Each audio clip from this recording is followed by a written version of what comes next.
यहाँ तो थी मेरी टूटी झपड़िया, स्वर्ण महल खड़े। जैसे ही सुदामा जी ने देखा, अरे मैं कहाँ आ गया, ये तो मेरा गांव नहीं है जहाँ मैं रहता था। हो सकता है जब मैं यहाँ से गया तब कोई सेठ जी ने आकर के यहाँ बड़े बड़े महल बनवा लिए हो। चलो अब चल करके पूछता हूँ कि मेरी झोपड़ी कहाँ गई, मेरे पत्नी बच्चे सब कहाँ हैं। देखा तो ठाकुर जी के द्वार पर जैसे द्वारपाल खड़े थे ना, वैसे यहाँ सुदामा जी के द्वार पर खड़े हुए थे। सुदामा जी ने जैसे ही देखा, अरे भैया जरा हमको बता दो, सेठ जी से मिलवा दो, उनसे पूछना है कि हमारी झोपड़ी कहाँ गई। आपके सेठ जी का नाम क्या है? बोले भैया उनका नाम सुदामा है। सुदामा जी ने विचार किया, सुदामा तो मेरा भी नाम है, वो सेठ जी हैं और मैं ब्राह्मण हूँ। अच्छा ठीक है, अपने सुदामा सेठ जी को बुला दो, मैं पूछ लूं मेरी झोपड़ी कहाँ गई। ना ना वह सेठ जी नहीं है, वह तो ब्राह्मण है। सुदामा जी ने विचार किया, ब्राह्मण तो मैं भी हूँ, पर हो सकता है मैं गरीब ब्राह्मण, वह धनी ब्राह्मण, उनके पास धन अधिक होगा इसलिए उन्हें महल बनवा लिए। अच्छा तो आप अपने सुदामा जी को बुला दीजिए, ब्राह्मण देवता को बुला दीजिए, हम उनसे पूछ लें कि हमारी झोपड़ी कहाँ गई है। द्वारपालों ने कहा वह तो नहीं है, कहाँ गए हैं? द्वारिकापुरी गए हुए हैं। सुदामा जी ने विचार किया, द्वारिकापुरी तो मैं ही गया था, हो सकता है गए हो। हाँ वह अपने मित्र से मिलने गए हैं, मित्र से मिलने तो मैं भी गया था, हो सकता है उनका मित्र भी वहां रहता हो। अच्छा ठीक है भैया, जब सुदामा जी नहीं है, ब्राह्मण देवता नहीं है, तो एक काम कीजिए, उनकी पत्नी को बुला दीजिए, पत्नी से पता चल जाएगा कि मेरी झोपड़ी कहाँ गई, मेरी पत्नी बालक कहाँ गए। अब यहाँ महाराज सुशीला जी ने 16 श्रृंगार किया। अब धन आ गया था महाराज, तो सुशीला जी की तो परिवर्तन हो गया था उनमें, कुछ भी पहले जैसा नहीं रहा। सुशीला जी बढ़िया 16 श्रृंगार करके, पता चला स्वामी आ गए हैं, आरती की थाली लेकर के आई, आकर के द्वार पर सुदामा जी की आरती उतारने लगी, चरणों में प्रणाम किया। अरे देवी आप ये क्या करती हो? अरे स्वामी मैं आपकी पत्नी हूँ सुशीला। सुदामा जी ने कहा सुशीला ये सब क्या है? प्रभु स्वामी ये सब हमारे ठाकुर जी की कृपा है, ये सब प्रभु ने हमें दिया है। सुदामा जी ने मन में विचार किया, अश्रु की धारा बहने लगी, वाह रे कन्हैया, वहां से तो कुछ नहीं दिया और यहाँ इतनी बड़ी कृपा कर दी, ये सब देने की क्या आवश्यकता थी? सुदामा जी ने कहा सुशीला तुम्हें धन चाहिए था, तुम्हें धन मिल गया, पर मुझे ये सब धन नहीं चाहिए और ना मैं इस महल में प्रवेश करूंगा। तुम खूब आनंद से इस महल में रहो, सभी बालकों के साथ रहो, मैं वन में जाकर के भगवान का भजन करूंगा, मैं इस महल में नहीं रहूंगा। सुशीला ने कहा स्वामी जब आप यहाँ नहीं रहेंगे तो मैं रह करके क्या करूंगी। सुशीला ने पहले की भांति वस्त्र धारण किए, वही फटी साड़ी सुशीला जी ने पहनी और अपने पति सुदामा जी के साथ सुशीला जी जाने लगी। जैसे ही जाने लगी पीछे से आवाज आई, सुदामा जी कहाँ जा रहे हो? पीछे पलट करके देखा तो सुदामा जी के बालकों को ठाकुर जी गोद में खिला रहे थे। अरे कन्हैया तू कब आया भैया? बोले सुदामा जी आप पैदल पैदल आए, हम रथ में आ गए। अरे कन्हैया जब रथ में आना था तो हमको भी बिठा लेते, हमारी अवस्था तो देखो, हम पैदल पैदल आए। ठाकुर जी ने बड़ी अच्छी बात कही, सुदामा जी अर्थाभिमानी अगर रथ पे चलते हैं ना तो पृथ्वी को कष्ट नहीं होता। धनी व्यक्ति के पृथ्वी पर चलने से पृथ्वी को कष्ट होता है। अभिमानी अगर पृथ्वी पर चलता है ना तो पृथ्वी मैया को कष्ट होता है, दुख होता है।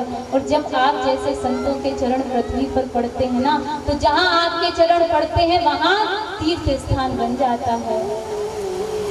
पृथ्वी को शीतलता प्राप्त होती है आपके चरण पृथ्वी पर पड़ने से। मैं अगर ऐसा करता तो पृथ्वी दुखी हो जाती, इसलिए मैं रथ से आया और आपको पैदल ही आने दिया। अच्छा कन्हैया ये सब देने की क्या आवश्यकता थी, मैं इसे स्वीकार नहीं करूंगा। ठाकुर जी ने समझाया, इसे मेरा प्रसाद समझ करके स्वीकार कीजिए, पर सुदामा जी ने स्वीकार नहीं किया।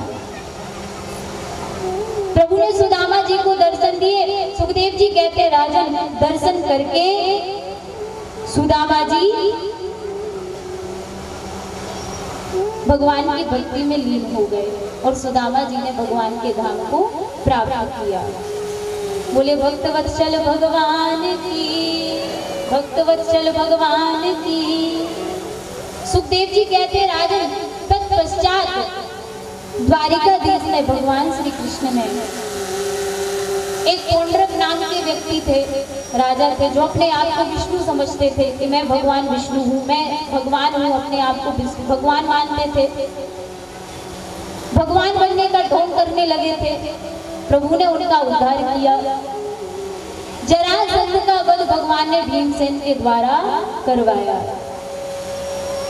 तत्पश्चात वसुदेव जी की इच्छा से, वसुदेव जी ने इच्छा की कि लाला हमें यज्ञ करना है, यज्ञ का आयोजन करना है। तब वसुदेव जी की आज्ञा पर बहुत विशाल यज्ञ का आयोजन हुआ और कहते हैं उसमें गोकुलवासी वृंदावनवासी भी पधारे। नंद बाबा, यशोदा मैया, भगवान के सारे सखा गोपियां सभी पधारी यज्ञ में। अब तो महाराज यशोदा मैया जैसे आई, 100 वर्ष पश्चात आज प्रभु से मिलन हो रहा है गोपियों का और माँ यशोदा का। माँ यशोदा सभी कक्षों के बाहर घूम रही है। अरे मेरे लाला को किसी ने देखा, मेरे कन्हैया को किसी ने देखा, भैया मुझे बता दो मेरा लाला कहाँ है, भैया कोई मुझे बता दो मेरा कृष्ण कहाँ है, किसी ने देखा हो तो मुझे बता दो। जैसे ठाकुर जी के कानों में मैया के लाला कहने की आवाज आई, अरे इतने प्रेम से तो मुझे मैया यशोदा ही बुलाती है, इतने प्रेम से तो मुझे कभी किसी ने नहीं पुकारा, ये तो मैया यशोदा की आवाज है। ठाकुर जी अपने शिविर से निकल करके बाहर आए। यशोदा जी ने जैसे ही ठाकुर जी को देखा, अपने कृष्ण को, अपने लाला को अंक में भर लिया। अरे लाला तू ठीक है ना, कितने समय पश्चात तुझको देख रही हूँ, तुझे मेरी याद नहीं आई लाला? ठाकुर जी ने कहा मैया तुझे तो मैंने हर क्षण स्मरण किया है, हर पल तेरी याद आई है मैया। प्रणाम किया ठाकुर जी, अपने शिविर में ले गए। वहां मैया यशोदा बैठ गई। सभी पटरानियों ने आकर के मैया को प्रणाम किया, ठाकुर जी के बालकों ने आकर के मैया को प्रणाम किया। सभी से यशोदा मैया प्रेम से मिली। सभी पटरानियां ठाकुर जी के पास आई। माताओं से निवेदन है कथा में मन लगाए।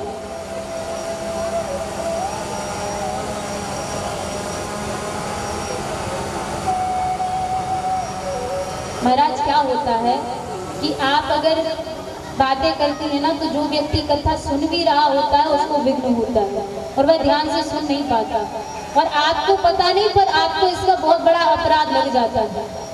और ये सत्य बात है, अगर उसके कथा सुनने में आपने विघ्न कर दिया तो आपको अपराध लग गया।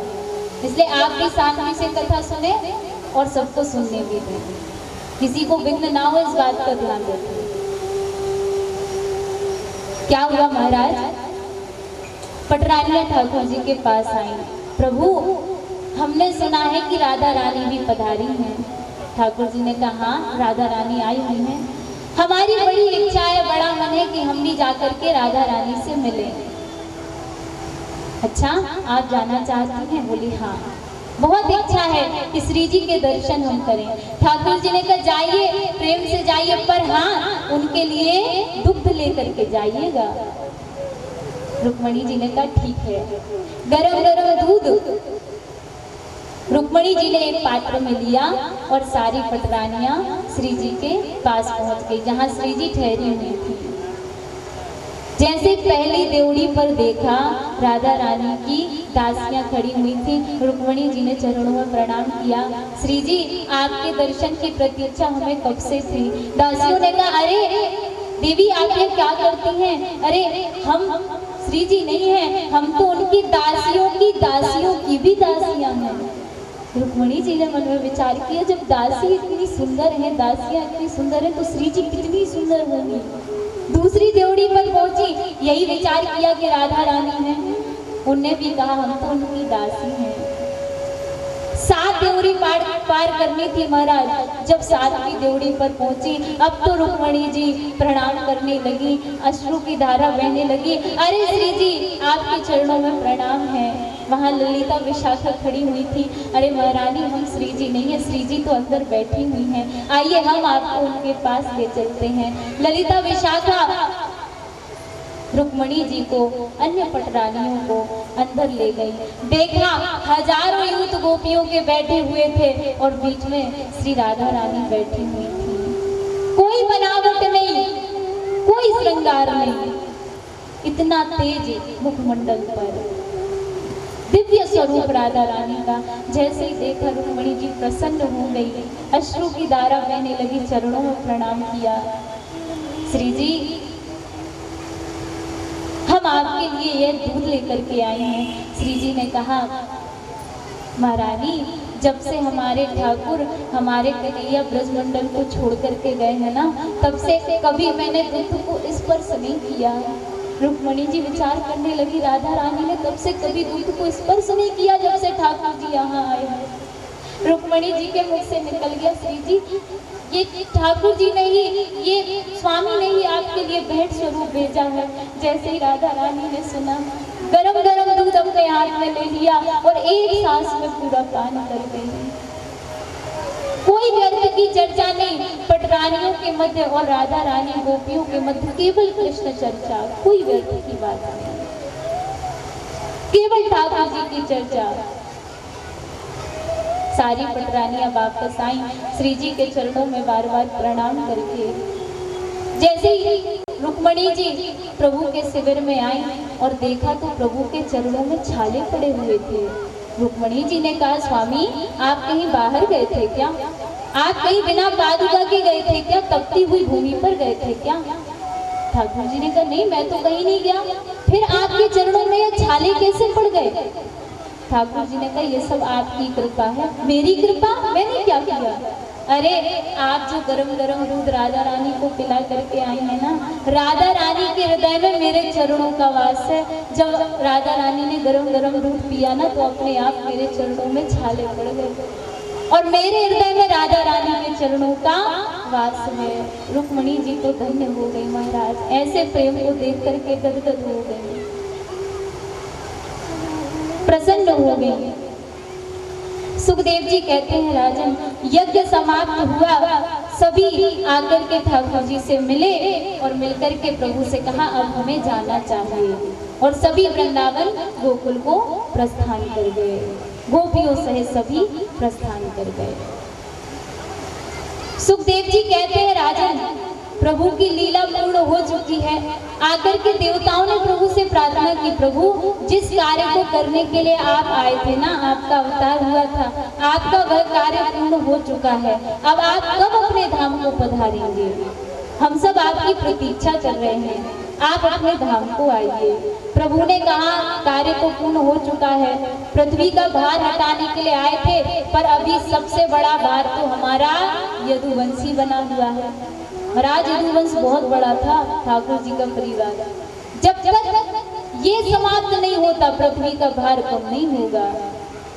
सुखदेव जी कहते हैं राजन प्रभु की ही आज्ञा से एक बार प्रभास क्षेत्र में विश्वामित्रो सिता कण्वो दुर्वासा प्रभु रंगिणः, विश्वामित्र आशित कण्व दुर्वासा प्रभु अंगिरा कश्यप वामदेव अत्रि वशिष्ठ नारद बड़े बड़े महात्मा बड़े बड़े संत प्रभास क्षेत्र में ठहरे हुए थे। क्यों? ठाकुर जी का भजन करेंगे। संतों का मन तो अकेले में ही लगता है ना, एकांत में ही प्रभु का भजन करते हैं। और संत तो ऐसे होते हैं महाराज के भीड़ में भी एकांत का अनुभव कर लेते हैं। सारे ऋषि ठहरे हुए थे। यहाँ भगवान के पुत्रों ने जैसे ही देखा कि सारे ऋषि ठहरे हुए हैं, क्या किया कि सबने यह विचार किया, क्या प्रभु की इच्छा हो रही है ना, प्रभु ही लीला कर रहे हैं। मन में विचार आया कि क्यों ना इन ऋषियों की परीक्षा ली जाए, इन संतों की परीक्षा ली जाए। एक ने पूछा परीक्षा कैसे लेंगे? बोले हम एक काम करते हैं, हम में से किसी एक को स्त्री बनाते हैं, सुंदर श्रृंगार करेंगे, घूंघट डाल देंगे और जाकर के महात्माओं के पास पूछेंगे कि यह गर्भवती है, बताइए इसे पुत्र होगा कि पुत्री होगी। कहा ठीक है, अच्छी बात है, देखते हैं अगर सच्चे संत होंगे तो पहचान जाएंगे। क्या किया, जामवती के पुत्र सांब को सुंदर साड़ी पहनाई, श्रृंगार किया और सारे बालक ऋषियों के पास ले गए, महात्माओं के पास ले गए। महाराज जी प्रणाम। संतों ने आशीर्वाद दिया, महाराज जी ये जो स्त्री है ना यह गर्भवती है। अच्छा, और ये इसके मन में बड़ा संशय है, ये विचार में पड़ी है कि इसे पुत्री होगी कि पुत्र होगा।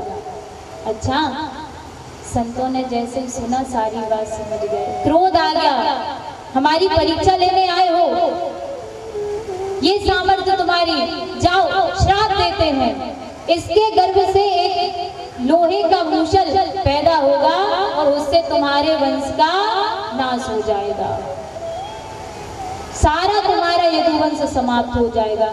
जैसे श्राप दिया, अब तो बालक घबरा गए, आकर के साड़ी खोल करके देखा महाराज तो उसमें लोहे का मूसल निकला।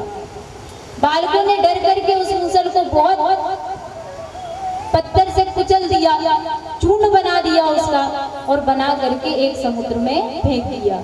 समुद्र में जैसे ही फेंका तो वह जो मूसल के टुकड़े थे ना आकर के एक किनारे पर सभी लग गए और एक टुकड़ा समुद्र में ही एक मछली ने निगल लिया। जिसे एक बहेलिये ने मछली को पकड़ा और जब देखा कि उसके उदर में लोहे का टुकड़ा है तो उसने अपने बाण में लगा लिया। वह शिकार करता था, उसने अपने तीर में लगा लिया कि इससे आसानी होगी शिकार करने में। इधर जो समुद्र के किनारे पर आकर के जो लोहे के मूसल जो चूर्ण जब आ गया था ना उससे एक एरक नाम की घास उत्पन्न हुई, बहुत नुकीली घास उत्पन्न हुई महाराज। इधर यदुवंशियों में आपस में ही झगड़ा हो गया, ऐसा झगड़ा हुआ कि युद्ध छिड़ गया। अब एक दूसरे को सभी मारने लगे और उसी घास को पटा करके खींच करके और उसी नुकीली घास से एक दूसरे का वध करने लगे। सारा यदुवंश समाप्त होने लगा। इधर ठाकुर जी एक वृक्ष के नीचे आकर के आसन लगा करके बैठ गए, कमलासन लगा करके बैठ गए। अपने दाहिने पैर पर बाएं पैर को रखा, चरण को रखा और हाथ का तकिया लगा करके अपने हाथ को सिर से लगा करके प्रभु बैठ गए।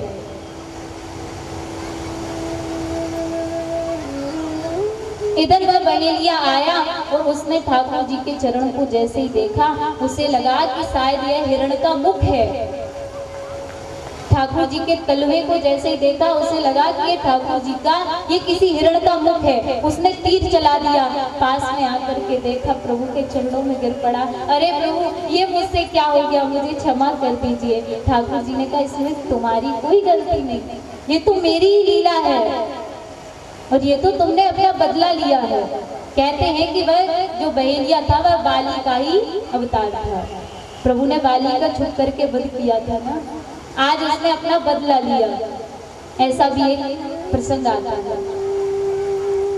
ये तो मेरी लीला थी, तुम इस बात की बिल्कुल चिंता मत करो, जाओ यहाँ से चले जाओ। कुछ देर में देखा अर्जुन वहां पर आए अपना गांडीव लिए हुए। अरे प्रभु ये किसने किया, किसकी इतनी सामर्थ्य की आप पर यह बाण चला, मुझे बताइए, मैं उसे छोड़ूंगा नहीं, उसका वध करके रहूंगा। भगवान ने कहा अर्जुन बस तुम मेरा एक काम कर दो, ये सब तो मेरी लीला है।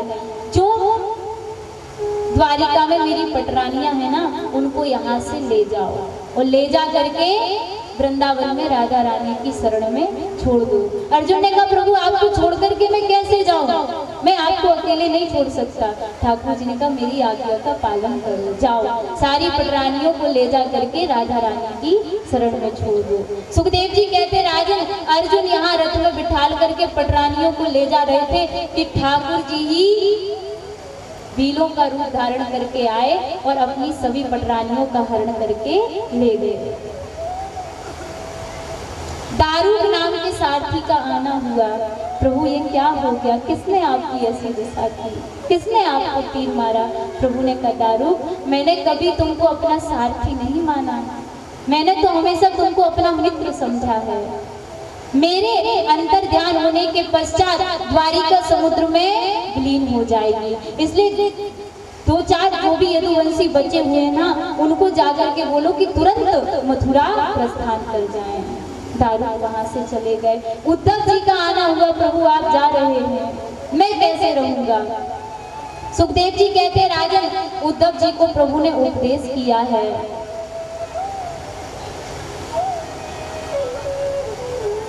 कहा उद्धव तुम मेरे भक्तों का सहारा बनोगे। उद्धव के देखते देखते प्रभु भागवत जी में लीन हो गए थे, इसलिए प्रभु को भागवत को प्रभु का वांगमय स्वरूप कहा जाता है। इसमें ठाकुर जी विराजमान है भागवत जी में। उद्धव जी वहां से चले गए। सारे देवता आकाश में खड़े हुए हैं, देखते हैं प्रभु कहाँ जाते हैं, देखते हैं प्रभु का कहाँ जाना होता है, कैसे जाते हैं, सभी टकटकी लगा करके देख रहे हैं। सुखदेव जी कहते हैं राजन, सबके देखते देखते किसी को पता नहीं चला और प्रभु वहां से अंतर ध्यान हो गए। यूं वेत्ति भौतिकम रूपम कृष्णस्य परमात्मनः, जहां से आए थे वही चले गए। बोले द्वारिकाधीश भगवान की, कृष्ण कन्हैया लाल की। सुखदेव जी ने कहा परीक्षित, तुमने मुझसे इतने प्रश्न किए और मैंने तुम्हें पूर्ण भागवत कथा श्रवण करवाई। अब मेरा एक प्रश्न तुमसे है। मुझसे कौन सा प्रश्न? परीक्षित एक बात बताओ, क्या अब तुम मरोगे? परीक्षित जी ने कहा प्रभु मेरा जन्म ही नहीं हुआ तो मेरी मृत्यु कैसे होगी? ना मेरी मृत्यु होती है ना मेरा जन्म होता है। जैसे इस जवाब को सुखदेव जी ने सुना, प्रसन्न हो गए। सूची सोनकादिक ऋषियों से कहते हैं सुखदेव जी ने राजा परीक्षित को पूर्ण भागवत कथा श्रवण करवाई और जैसे ही कथा पूर्ण हुई परीक्षित जी ने उठ करके सुखदेव जी का पूजन किया। व्यास का पूजन करना चाहिए। परीक्षित जी ने सुखदेव जी का पूजन किया, तिलक किया और सुखदेव जी वहां से उठे और परीक्षित जी को आशीर्वाद दे करके प्रस्थान कर गए। जैसे ही सुखदेव जी प्रस्थान करते हैं, सारे जो संत मंडली वहां बैठे हुए थे सब खड़े हो गए और सुखदेव जी के साथ सभी वहां से प्रस्थान कर गए। बोले सुखदेव जी महाराज की। परीक्षित जी बैठे हुए हैं। जन्मेजय ने बड़ी व्यवस्थाएं कर दी महाराज कि एक चींटी भी मेरे पिता के पास आ ना जाए। देखता हूँ तक्षक कैसे आता है। जन्मेजय परीक्षित जी के पुत्र हैं। देखता हूँ कि मेरे पिता के पास तक्षक कैसे आता है। आज 7 दिन पूर्ण हो गए हैं ना, आज तक्षक आएगा। इतनी व्यवस्थाएं की कि एक चींटी भी वहां प्रवेश ना कर पाए। तक्षक आ रहा था कि मार्ग में आते हुए कश्यप जी से भेंट हो गई। बोले महाराज आप कहाँ जा रहे हो? ब्राह्मण का रूप लिए था तक्षक। कहा कि हम राजा परीक्षित के पास जा रहे हैं। अच्छा क्यों? बोले हमको एक मंत्र आता है, कितना भी विषैला सर्प हो वह राजा परीक्षित को डसेगा और मैं तुरंत वह मंत्र राजा के कान में फूंक दूंगा कि उससे वह जहर पूर्ण रूप से नष्ट हो जाएगा और राजा की मृत्यु नहीं होगी। तक्षक ने मन में विचार किया कि अगर ऐसा हो गया तो क्या होगा? अरे लोग क्या विचार करेंगे कि तक्षक ने डसा और परीक्षित की मृत्यु नहीं हुई, ऐसा कैसे हो सकता है? तक्षक ने क्या किया? महाराज आप ये क्यों करना चाहते हैं? बोले प्रसन्न होकर के राजा हमको बहुत सा धन दे देंगे। तक्षक ने कहा महाराज, तक्षक ने विचार किया देखता हूँ इनसे मंत्र आता भी है कि नहीं। तक्षक ने कहा महाराज मैं ही तक्षक हूँ और ब्राह्मण का रूप लिए हुए था तक्षक। एक वृक्ष लगा हुआ था जो बहुत ही हरा भरा था। कहा महाराज मैं इसमें वृक्ष को डसता हूँ, इसमें विष फैला देता हूँ और मेरे विष से तुरंत सूख जाएगा और अगर आप मंत्र जानते हैं तो आप इस वृक्ष को अभी के अभी हरा भरा करके दिखाइए। तक्षक ने अपने विष से सारे वृक्ष को सुखा दिया, पत्ते सूख गए महाराज। कश्यप महाराज ने मंत्र पढ़ा और जैसे ही मंत्र फूंका वृक्ष पर कि वृक्ष तुरंत हरा भरा हो गया।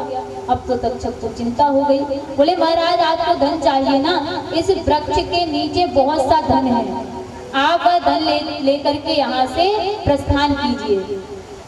कहा मुझे धन मिल जाएगा तो मैं परीक्षित के पास नहीं जाऊंगा।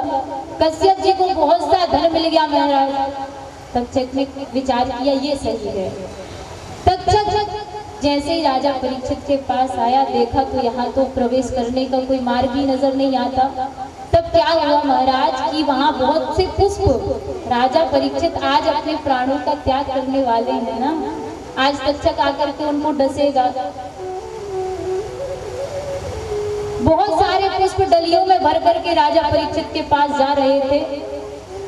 तक्षक ने विचार किया क्यों ना किसी पुष्प पर ही जाकर के कीड़ा बन करके बैठ जाऊं, प्रवेश मिल जाएगा। एक कीड़े का रूप लेकर के तक्षक पुष्प की डलिया में बैठ गया और उसे प्रवेश मिल गया। जैसे ही पहुंचा, सूत जी कहते ऋषियों यहाँ तो परीक्षित जी पहले ही भगवान के धाम को गमन कर चुके थे, भगवान के पार्षद परीक्षित जी को पहले ही ले जा चुके थे। अब तो केवल प्राकृतिक शरीर ही वहां परीक्षित जी का था। तक्षक ने आकर के परीक्षित जी का दर्शन किया और परीक्षित जी का मोक्ष हो गया। बोले परीक्षित जी महाराज की, परीक्षित जी महाराज की। लोग कहते हैं कि परीक्षित जी ने मुक्ति के लिए कथा सुनी। अरे नहीं महाराज, परीक्षित जी के जीवन के बारे में अगर आप विचार करो तो परीक्षित जी का जीवन ही कैसे व्यतीत हुआ है। अरे इनके पर बाबा के सखा हैं ठाकुर जी। ये बात गलत नहीं होगी कि परीक्षित जी के द्वार पर मुक्ति भी आकर के परीक्षित जी की दहली को स्पर्श कर लेना तो मुक्ति भी मुक्त हो जाएगी। परीक्षित जी को मुक्ति की कोई आवश्यकता नहीं है। परीक्षित जी के बाबा कैसे हैं? एक प्रसंग आता है कि एक दिन रात्रि में युधिष्ठिर जी ने ठाकुर जी को जाते हुए देखा। अरे रात्रि में यह अपने शिविर से निकल करके कहाँ जा रहे हैं? कृष्ण कहाँ जा रहे हैं? कहीं ऐसा तो नहीं कि रात्रि में उनकी तरफ दिन में हमारी तरफ? एक टेढ़ी टांग वाले का कोई भरोसा नहीं है। तुरंत उठ करके देखा तो क्या देखा कि ठाकुर जी अर्जुन के शिविर में प्रवेश कर गए। अर्जुन के शिविर में क्यों गए? पीछे पीछे युधिष्ठिर जी गए, पर्दा हटा करके देखा तो ठाकुर जी अर्जुन के चरण दबा रहे थे, चरणों को दबा रहे थे। चेहरे पर मंद मंद मुस्कान थी। युधिष्ठिर जी पास आए, अरे कन्हैया ये क्या कर रहे हो? अरे अर्जुन की गति बिगड़ जाएगी, ये तुम्हें नहीं करना चाहिए, ये उचित नहीं है। अरे भैया शांत रहिए, अर्जुन को सो जाने दीजिए, देखो कितने प्रेम से सो रहा है।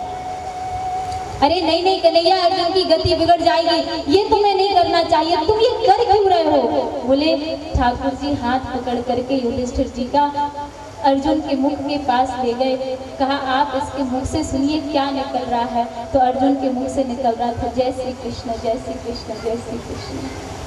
ठाकुर जी ने कहा भैया ये मुझे सोने नहीं देता, ये रात में भी मेरे नाम का उच्चारण करता है, और जब ये उच्चारण करता है तो मुझे नींद कैसे आ जाएगी। मैं बस ये प्रयास कर रहा था कि इससे गहरी नींद आ जाए और मैं भी आराम से सो सकूं।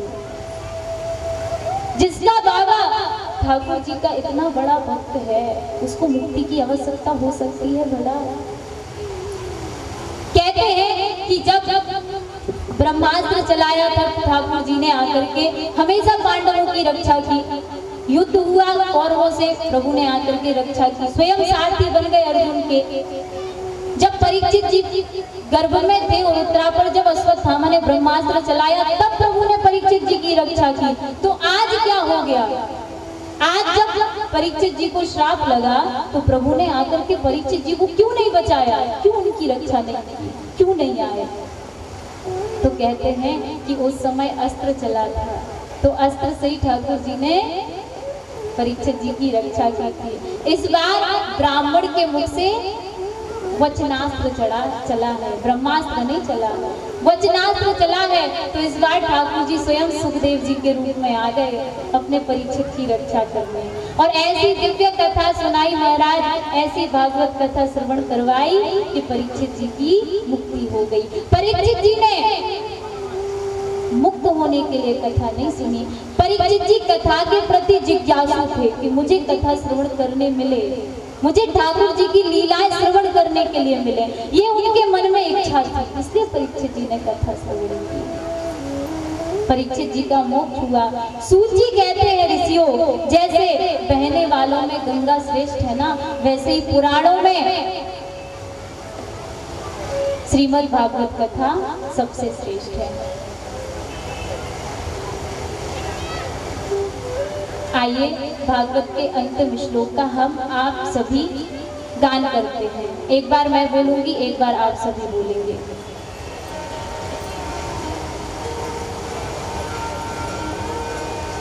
नाम संकीर्तनम यस्य,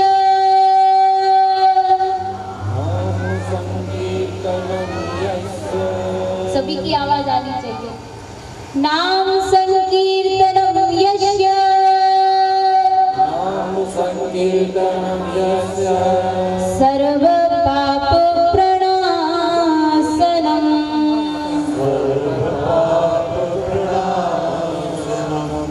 सर्व पाप प्रणाशनम,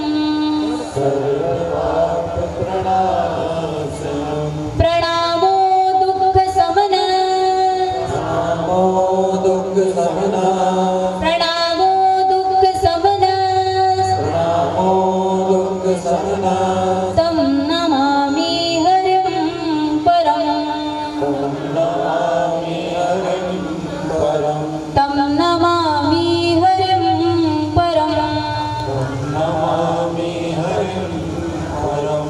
बोले भागवत महापुराण की जय हो।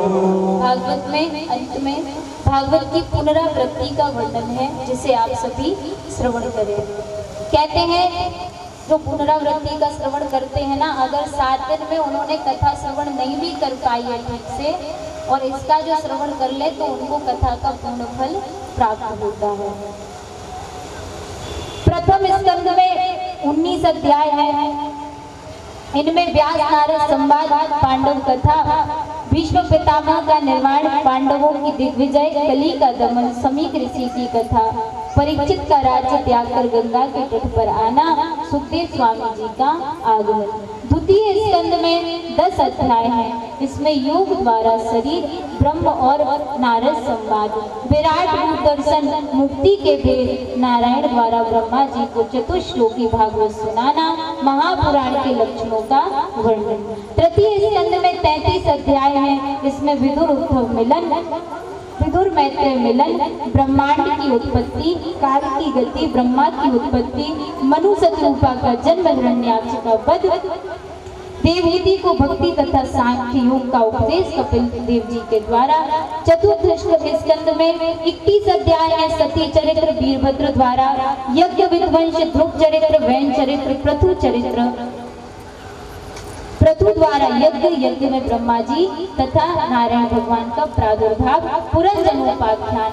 पंचम स्कंद में 26 अध्याय हैं। प्रियव्रत की कथा, नाभि ऋषभदेव जी और राजा भरत की कथा, भूगोल खगोल का वर्णन। षष्ठ स्कंद में 18 अध्याय हैं। इसमें भक्त अजामिल दक्ष द्वारा सृष्टि, नारद को दक्ष का श्राप, वृत्तासुर वध, चित्रकेतु उपाख्यान की कथा। सप्तम स्कंद में 15 अध्याय हैं। दिन में नारद युधिष्ठिर संवाद, प्रहलाद चरित्र, नरसिंह अवतार, प्रहलाद द्वारा वर्णाश्रम धर्म का उपदेश किया गया। अष्टम स्कंद में 24 अध्याय हैं। इनमें मनवंतर वर्णन, गजेंद्र मोक्ष, मंथन, वामन अवतार, मत्स्य अवतार, कच्छप अवतार का वर्णन। नववें स्कंद में 24 अध्याय हैं। इसमें सूर्यवंश, चंद्रवंश का वर्णन, इक्ष्वाकु तथा रामचरित्र, राजा अम्बरीश की कथा, मानधाता सौरभ ऋषि की कथा, राजा हरिश्चंद्र, सगर परशुराम, नहुस, ययाति, यदुवंश का वर्णन।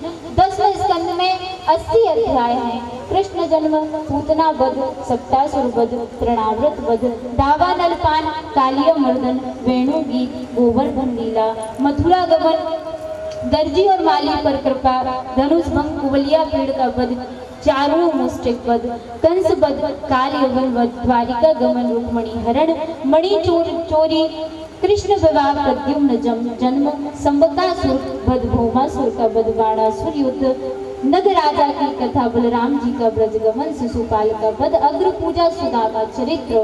11वें स्कंद में 31 अध्याय है, ऋषियों का यदु। उन्हीं के इस प्रांगण में इस कथा का आयोजन हुआ। अगर इस 7 दिनों में मेरे द्वारा, मेरे मुख से कोई भी ऐसी बात निकली हो जिससे आपके मन को ठेस पहुंची हो, आपको दुख हुआ हो, कोई भी भूल अगर मुझसे हुई हो, जो भी गलत मेरे मुख से निकला वह मेरा था, मेरी गलती थी। और बाकी जो भी आपको थोड़ा बहुत कुछ अच्छा लगा वह श्री राम जानकी जी की कृपा, गुरु जी का आशीर्वाद, श्री जी की कृपा और उसी का प्रसाद है।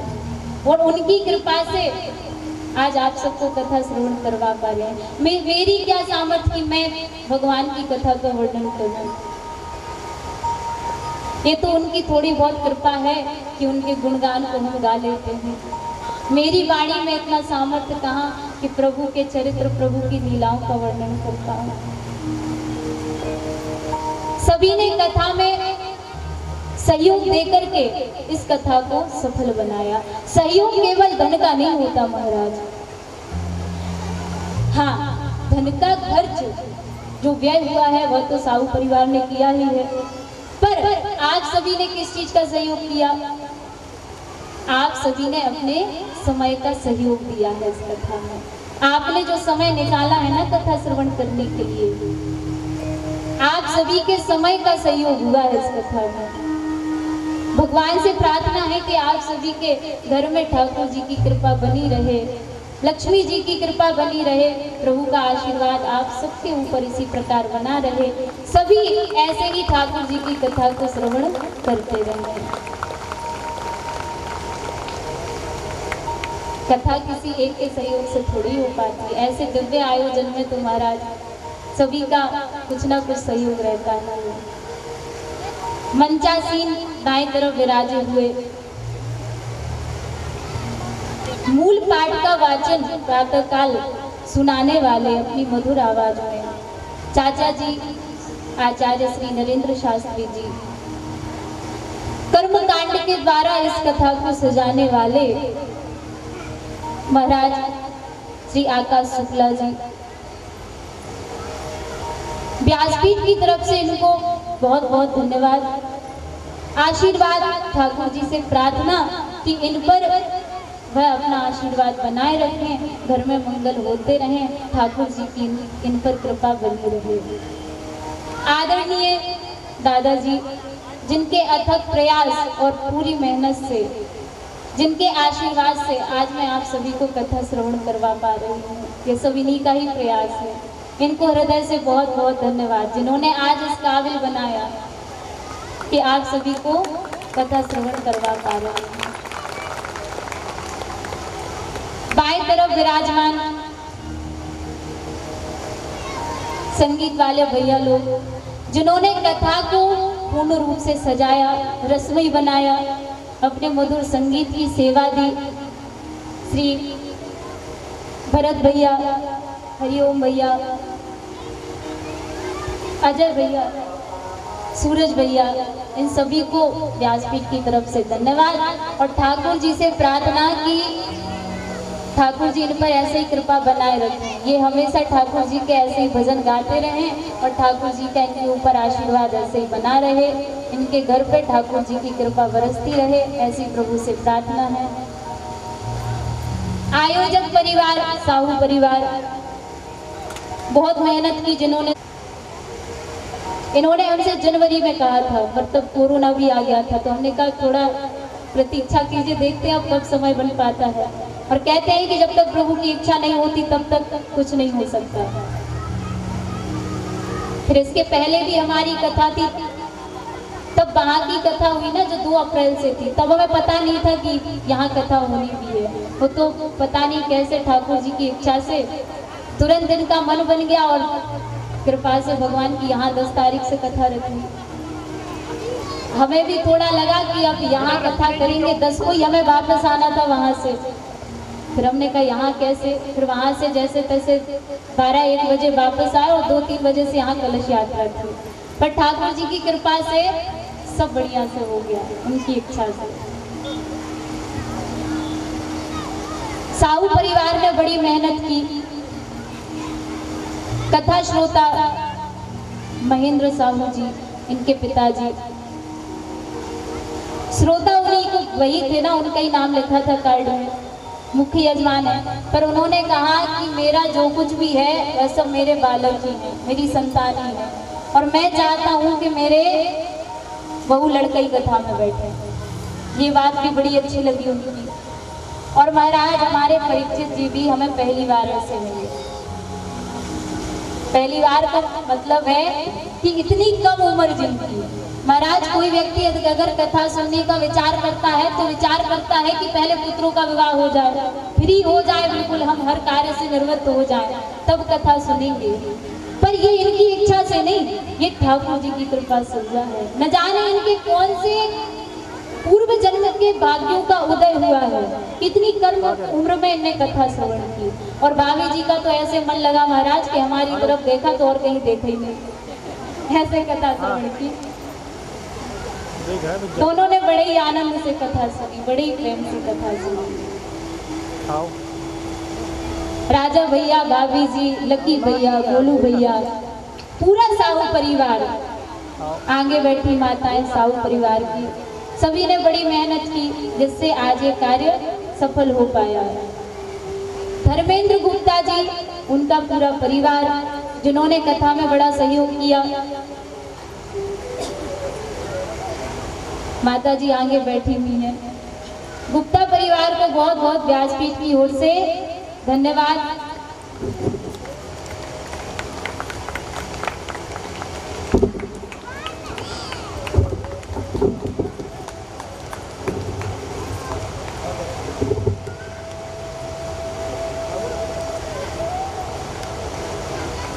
ठाकुर जी से प्रार्थना है कि गुप्ता परिवार के ऊपर अपनी कृपा बनाए रखें, ठाकुर जी की सेवा भक्ति करते रहें, इनका मन ठाकुर जी के चरणों में लगा रहे।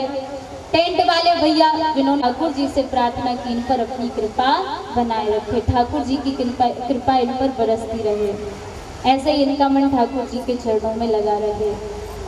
सबके नाम तो मुझे पता नहीं, पर जितने भी कथा को पूर्ण सफल बनाने में सहयोग किया है, उनका हृदय से धन्यवाद। ठाकुर जी की उन पर कृपा बनी रहे। आज श्रोताओं को भी बहुत बहुत धन्यवाद। हृदय से आशीर्वाद के प्रभु की कृपा आप पर ऐसे ही बनी रहे। तो महाराज कल से तो आपको परेशान करेंगे नहीं। हम तो जाते अपने धाम, सबको राम राम राम। हम तो जाते अपने धाम, सबको राम राम राम। हम तो जाते अपने धाम, सबको राम राम राम। हम तो जाते अपने धाम, सबको राम राम राम। राम राम राम सीता राम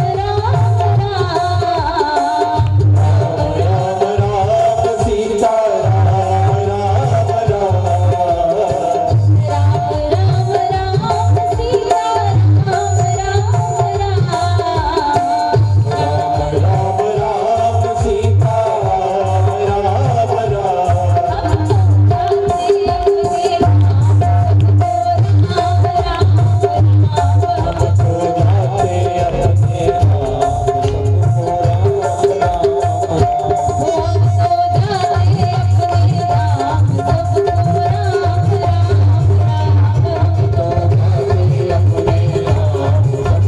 राम राम राम। राम राम राम सीता राम राम राम। राम राम राम सीता राम राम राम। महेंद्र साहू जी, राजा साहू एवं उनका समस्त परिवार मंच पर पधारे और व्यास जी का पूजन, भागवत जी का पूजन करके आशीर्वाद प्राप्त करें। उसके बाद फूलों की होली होगी। कृपया शीघ्रता कर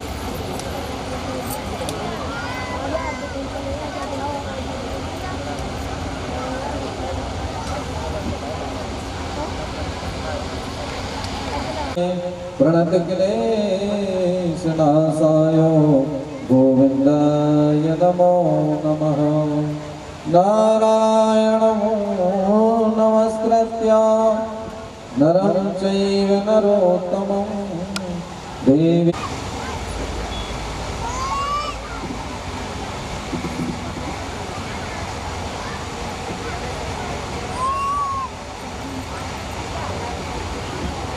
धर्मेंद्र गुप्ता जी, श्रीमान धर्मेंद्र गुप्ता जी, अगर आप मेरी वाणी को सुन पा रहे हैं तो आपसे निवेदन है कि मंच पर पधारें। श्रीमान धर्मेंद्र गुप्ता जी।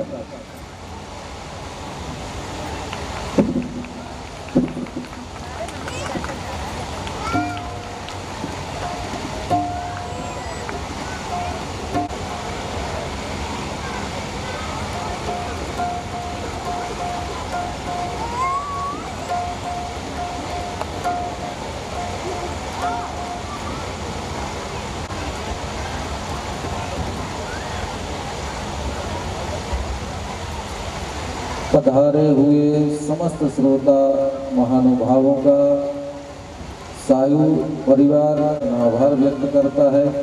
इन 7 दिनों में जितने भी भक्त महानुभाव कथा श्रवण करने हेतु पधारे हैं, उन सभी का साहू परिवार हृदय से अपना आभार व्यक्त करता है। भागवत भगवान से प्रार्थना करता है कि आप सबके जीवन में मंगल बना रहे।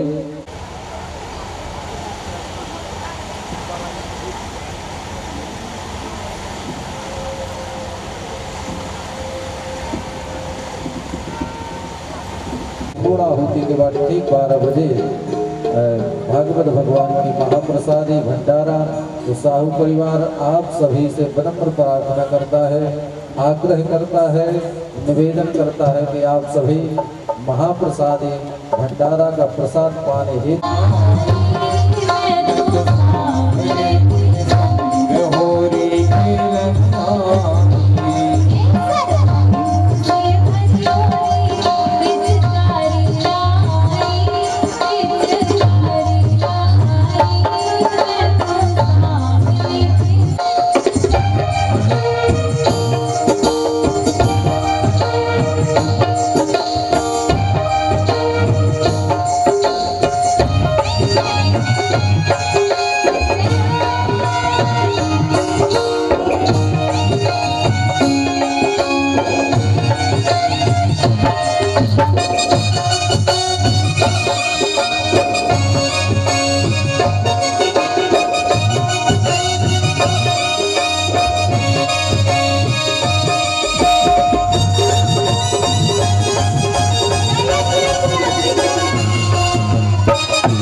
श्री राधे श्री राधे।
सर्वे सन्तु निरामया सर्वे भद्राणि पश्यन्तु मा कश्चित् दुःखभाग् भवेत्। ॐ शान्तिः शान्तिः सुशान्तिर्भवतु सर्वानिष्टशान्तिर्भवतु। मन्त्रपुष्पाञ्जलिम् ॐ जन्येन यज्ञमयजन्त देवास्तानि धर्माणि प्रथमान्यासन्ना देहनागं महिमानः सचन्द पूर्वे साध्याः सन्ति देवाः एकदन्ताय विद्महे वक्रतुण्डाय धीमहि तन्नो पुण्डाङ्गजाति करवीधरसाग पुष्पै बिल्वं प्रबाल तुलसी दल मंजरीभि तं पूजयामि जगदीश्वर मे प्रसीद नाना सुगंधि पुष्पाणि यथा कालोद्भवानि च पुष्पाञ्जलिर्मया दत्ता ग्रहाण परमेश्वरः श्री प्राणपुरुषोत्तमाय नमः चरणकमले सुमंत्र पुष्पाञ्जलिं समर्पयामि नमस्करोमि। बोले भागवत भगवान की, बालकृष्ण लाल की। अभी आवाज नहीं निकल रही। बोले भागवत भगवान की, बालकृष्ण लाल की, श्री व्यास भगवान की, श्री सुखदेव भगवान की, राधा रमण सरकार की, राम राजा सरकार की, श्री लक्ष्मी नारायण भगवान की, हनुमान जी महाराज की, पूज्या देवी जी की, सब भक्तन की, सब संतन की, सब विप्रन की, अपने अपने माता पिता की, अपने अपने गुरु गोविंद की, धर्म की, अधर्म का, प्राणियों में विश्व का, गौ माता की, सत्य सनातन धर्म की, भारत माता की। नमः पार्वती पतये हर हर महादेव। जय जय श्री राधे श्याम। सभी लोग आरती और प्रसाद लेकर ही पूज्या जी के माध्यम से सुदामा जी के चावल प्रसाद रूप में आप सबको प्राप्त होंगे, तो वो जरूर प्रसाद प्राप्त करें। आरती ले लें, प्रसाद लेने के बाद अपने घर को पधारें। अब बात यह है कि उस प्रसाद का करना क्या है भैया, एक मिनट। तो उसके दो विधान हैं। एक तो उन चावलों को पीले कपड़े में बांध करके, जहां आप अपना धन पैसा गुल्लक वगैरह रखते हैं तो उसमें रख सकते हैं, अथवा तो उसी चावल की सामूहिक खीर बनाकर ओ प्यारी प्यारी मूरत की तो कजरा रे मोटे मोटे तेरे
हाथों को ऊपर खड़ी करके बोलो के बिहारी लाल की। आज दोनों हाथ ऊपर खड़े कर दीजिए, कल से कोई नहीं बोलेगा आपसे। सभी लोग दोनों हाथ ऊपर खड़े कर दीजिए, एक बार जयकारा लगा दीजिए बिहारी जी का। बोलो के बिहारी लाल की जय हो। नाचते हुए मेरे साथ गाना है। कोई नजर ना लग जाए, नजर ना लग जाए, हाय हाय हाय, नजर ना लग जाए।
आगे नाचते हुए मेरे